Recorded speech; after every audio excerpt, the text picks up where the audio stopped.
your coffee all right, sir?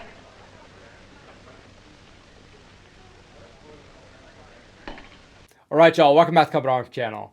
Okay, so today we're checking out something that's pretty freaking cool, and it's actually been on my list for a very long time now. So this is called Know Your Ally, and it's going to be talking about Britain. So this is set in the 1940s. Now, we checked out another documentary called How to Behave in Britain, and we only checked out one part of that. It was about like the pub etiquette.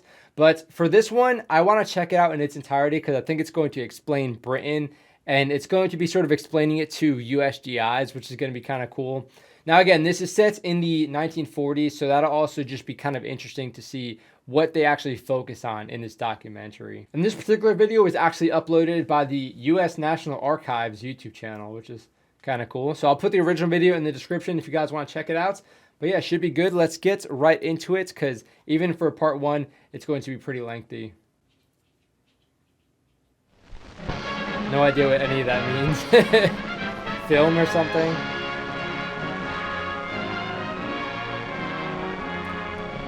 It's so cool already, just the font. Oh, so this is a series. I want to see what else is in this series. The War Department. That also just sounds pretty cool. And the orchestra was part of this, okay? Makes sense. Yeah, one of our allies, easily our best ally. So it's definitely important to understand them for sure.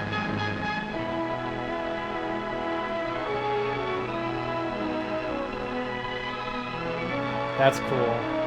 With whom we stand or fall. I like that.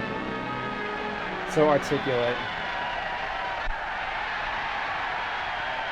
I don't know if this is football or rugby, to be honest. I guess it's rugby because they threw it forward, I think.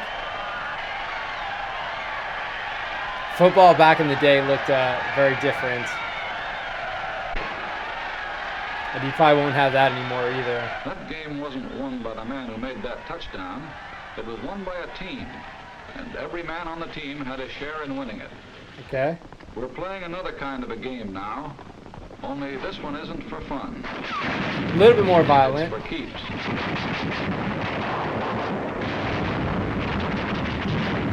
They're not messing about with this intro. Jeez. This game won't be won by any single player either. It'll be won by a team. A team called the United Nations. The ball will be carried by the men in the backfield. The tough little guy from China, Big Joe Russia, John Britain. That's so weird. A guy called Yank. The four. it's so weird seeing that sort of like team. I don't know. It's kind of funny.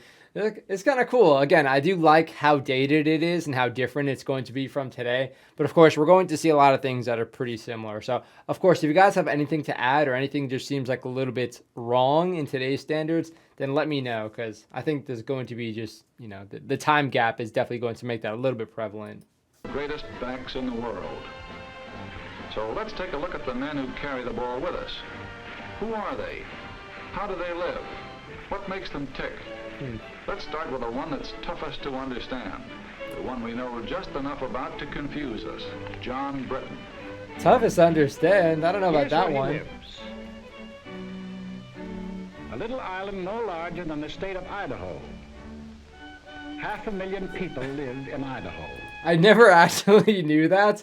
I went to Britain myself, and it seemed like it took a while. I mean, to travel like by train from London to Bristol took about 2 hours, which seemed like a pretty long time until you actually look at the map and realize you went from almost the East Coast to almost the West Coast.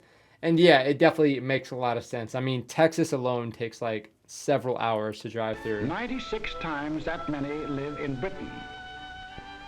The Nazis and the Japs scream about Lebensraum, living space. But there are more people on a square mile of Britain than a square mile of Germany or Italy or Japan. More congestion than practically any place on Earth except the New York subway. Really? Or a sardine can. And that's a clue that explains a lot about John Britain. Oh, dude, the old school double-deckers, man. That's really cool. Damn, these double-deckers have been around for a freaking while.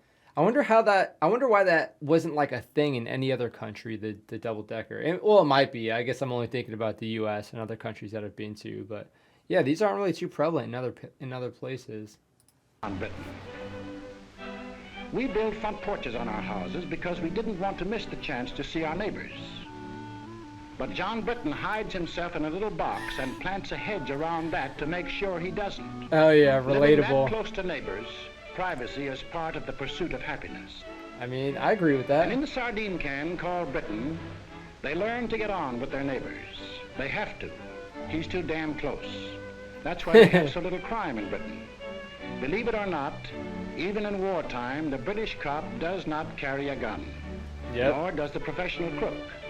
And in 1926, when the world heard of this stoppage of work in Britain, that industry, transportation, the whole life of the country had been paralyzed by a general strike. Damn. It was still more surprised next day to learn that the strikers were playing football with the cops. You can Okay. only understand that if you live in a sardine can. I guess. The It's second weird. clue to this guy on our team. No part of Britain is more than 100 miles from the sea. Every day for That's hundreds of weird. years of peace and years of war. John Britain has seen ships sail from his island to the seven seas. That means that whenever John Britain wants to bust out of his sardine can, it's the sea that gets him. He's been busting out for hundreds of years. Yes, I knew they were going to reference that. Yeah, I mean, that's something that a lot of people, at least like Americans, can take for granted is how young of a country America is. So you'll talk to other people from other countries and you'll, have some idea of what is old or, how things were done back in the day. But then you think about like Britain's history is so much longer than America's. And that's important for something like knowing your ally is you need to sort of understand or have like a good idea or respect of where they come from, where their ancestors come from. I mean, you could have a family that has been in the same location for hundreds of years. Like there could be a family home that's older than the U.S. Constitution, which is pretty weird to think about. But yeah, I mean, like the Magna Carta came up in like the 13th century or something, way before the United States. So yeah, they have a pretty crazy history compared to the United States. That led to Australia, South Africa, New Zealand, Canada, and for that matter, the United States of America. Yeah, true. That's important to note. How did John Britain get on our team? Remember 1938? The Yankees won the pennant. Wrong way, Corrigan. The last trains ran on the 6th Avenue L. Well, John Britain got excited about the same sort of things. The bet he had on the Derby, or, as he would say, the Derby. His Oh job, my gosh. his kids, getting his exercise on his day off. Preston North End taking the football cup. The old school footage, man, is so Only cool. 300 miles away, people were cheering another kind of event. Yikes. What a transition. Holy cow.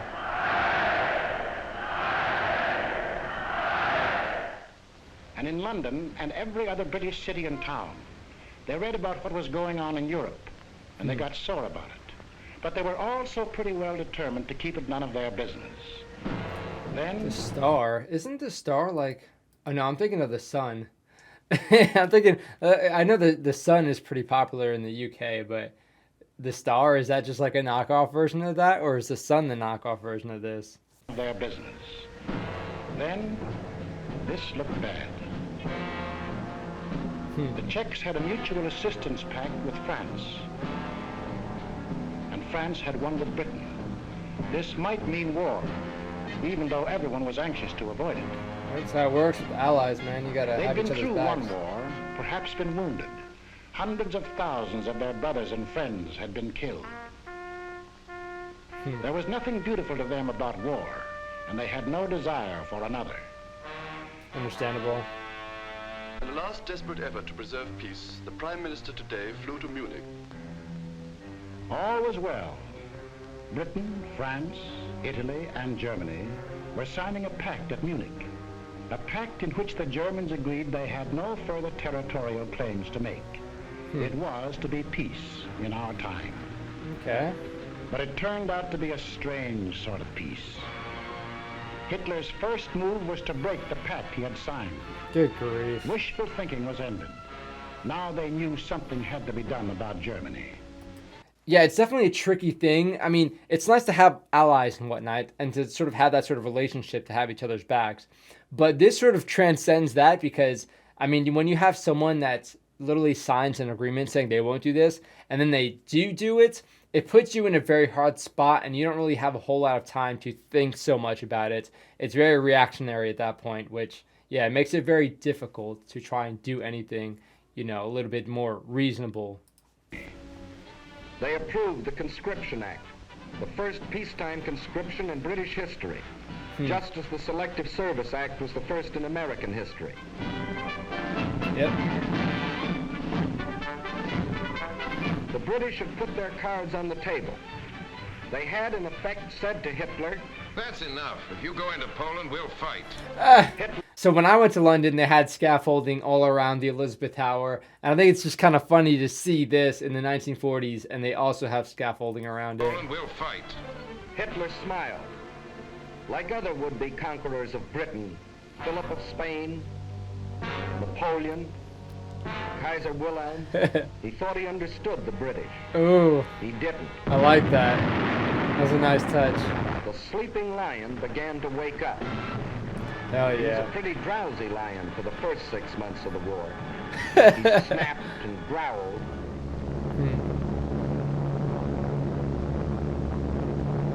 But he dropped more leaflets than bombs. That's really cool to He see. hoped I've not that seen the common footage of sense that. would return to the German people, and that they would throw out Hitler and the German warlords. Instead,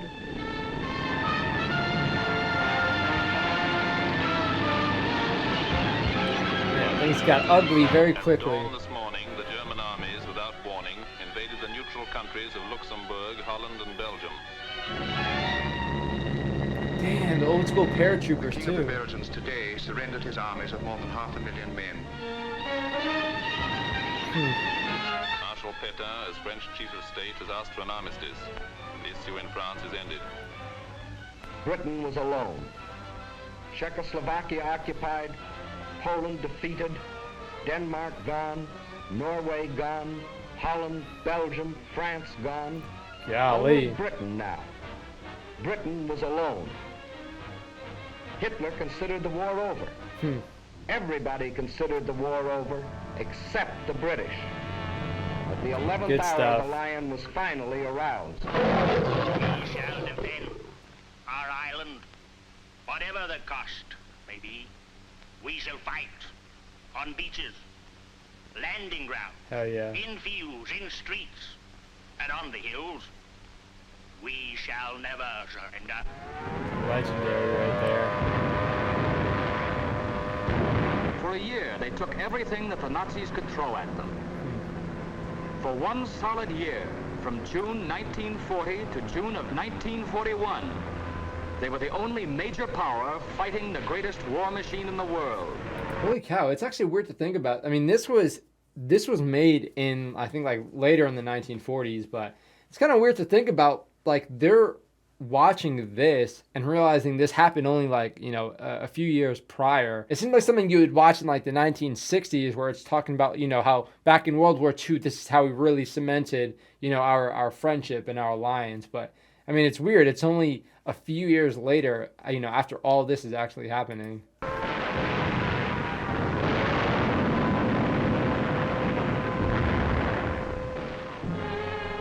Damn, that's gnarly, dude. They took body blow after body blow. Solid punches before they even had their guard up. All they did was take it on the chin and hang on to the ropes. They never went down. That's so cool, man. And while they buried their dead, they prepared grimly and defiantly for the day when they could strike back. Damn, this is awesome. This is like a freaking awesome recruitment tool just for actually joining like the British military. But yeah, I would say when I actually went to London and I saw some of the damage from, you know, like the Battle of Britain and whatnot, it's pretty weird to see. I mean, especially when you think from like the U.S. perspective, there hasn't really been like a modern war that was fought on U.S. soil. So it's something that we can easily take for granted. Just defeat after defeat. Some heroic, like the beaches of Dunkirk, or like the hills of Greece, where British soldiers landed to keep their pledge of honor to the Greek people. Huh. I'm not too familiar with that. They were facing overwhelming odds. But some less glorious. Hong Kong. And Singapore. And Burma. But through all these long months, the British people were thinking and planning and working only for the day when they themselves could take the offensive. That's awesome, and man. That day came. Hell yeah. Yes, sir. Damn. Look at that. That defiance right there. Coming in full force.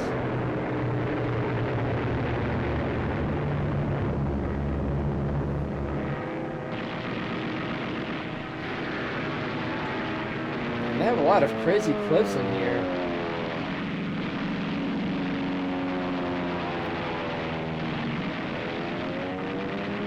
Sheesh. Damn, dude.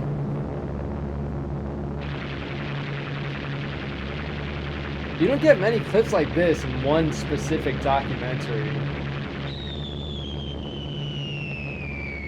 It was the British that made the Germans realize that war could be brought to German soil, too. Day after day, night after night. That raft, man, putting in work. It's really, really interesting to hear about.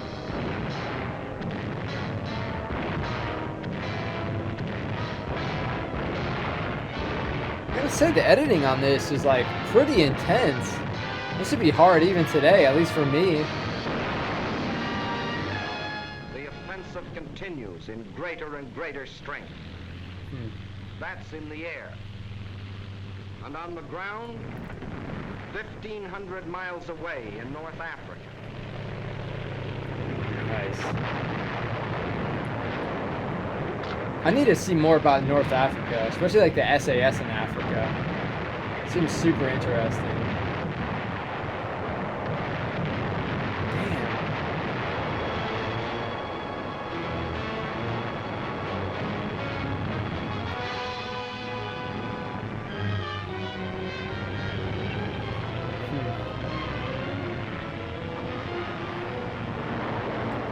This footage is insane.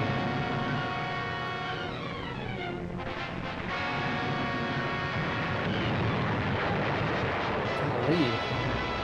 This is like better than the montage videos we see on YouTube.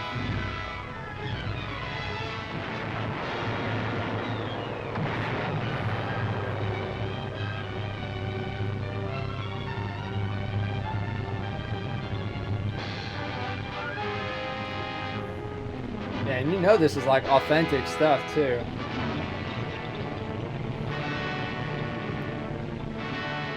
Nice. It's kind of cool. I haven't seen many clips about like the Brits using their tanks and whatnot.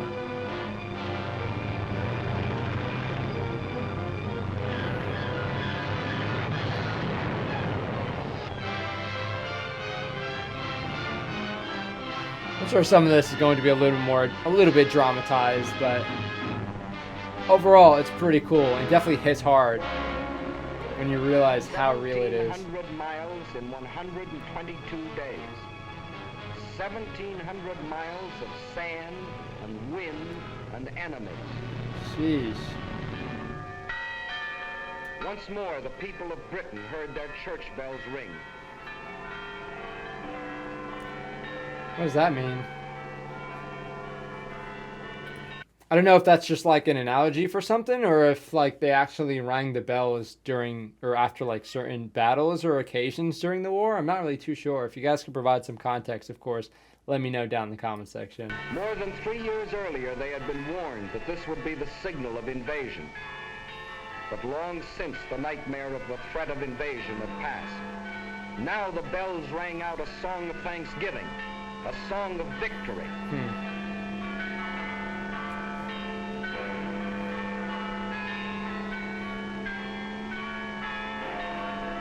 It's so cool seeing all the the troops and whatnot when they're like on leave or back in their houses or their homes or their normal towns. Just has a different weight to it than like now today. There's the plain and simple truth about Britain. But the fellow that calls the signals on the Axis team knows his only chance of winning is to split our team up. So his team plays a game at which they've had a lot of practice. A game which has conquered half a dozen countries for them. A game called Divide and Conquer. Men like these tell the British we aren't taking the war seriously.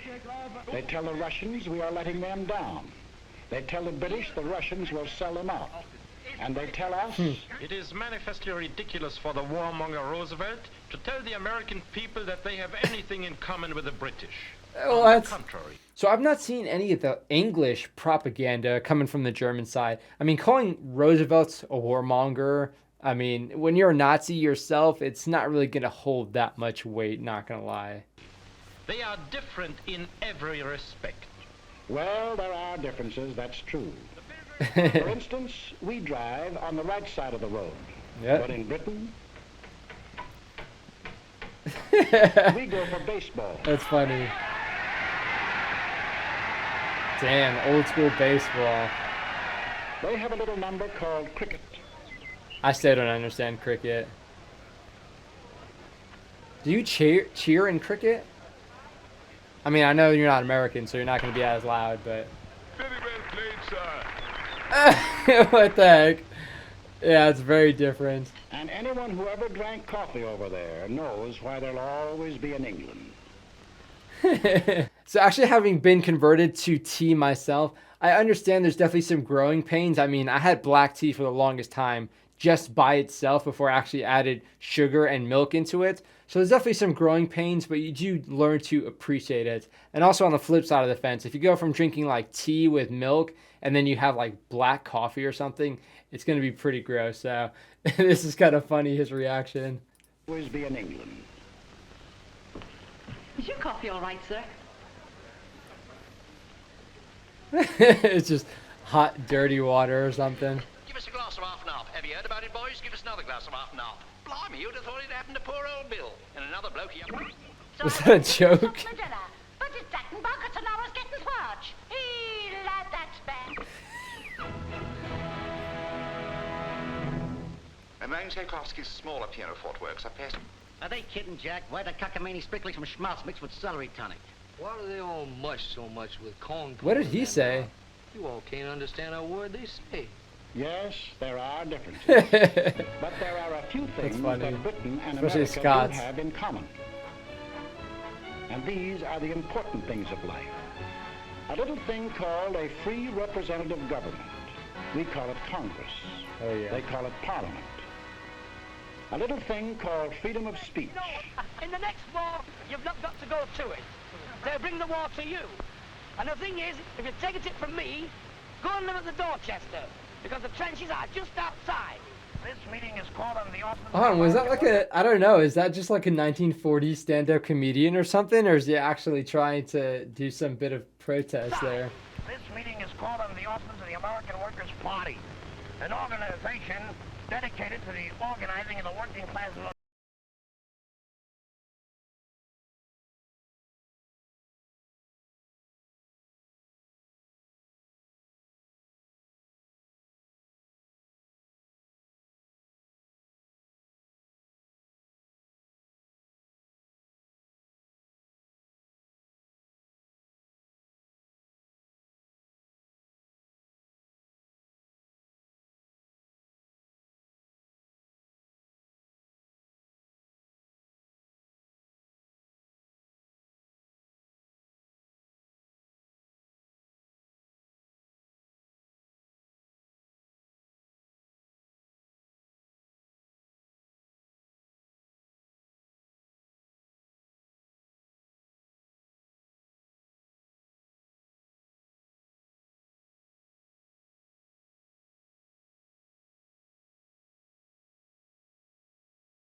is that Trafalgar Square?